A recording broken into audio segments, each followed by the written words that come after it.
कलाहांडी जिला अंतर्गत नलाठारू भायारुप्रा देई पलम को संजोग करुथिबा पीडब्ल्यूडी रास्तार टकल्ला ग्राम पंचायत अधीन आलिम निकटरे रविवार अपराह्न बाइक और पिकअप मध्य मुहांमुही धक्का हेबारु घटनास्थल में बाइक चालकों शोचनीय भाव में मृत्यु घटिथिबा जଣାपड़िछि।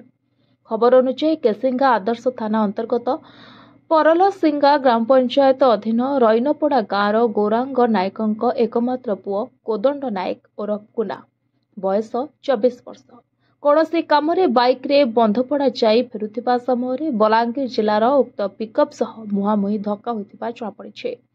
तेबे दुर्घटना घटिबा परे पिकअप रो ड्राइवर फेरार होई जायतिला। उक्त घटना संपर्क में पलम फांडी अधिकारी सुबोध कुमार फलो खबर पाई घटनास्थल में पहुंची केसिंगा आदर्श थाना को अवगत कराइथिले। पर एसडीपीओ संदीप माझी और पुलिस कर्मचारी घटनास्थल में पहुंची परिवार वर्ग और लोकों को बुझासुझा करथिले। सेहिपरि पिकअप मालिक पहुंचबा परे पुलिस उपस्थित रे क्षतिपूरण बाबद बुझासुझा करा जायथिला। तेबे 1 लाख टंका क्षतिपूरण प्रदान करबा सह शव उठिथिला।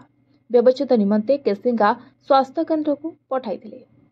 Bureau report voice of Odisha live.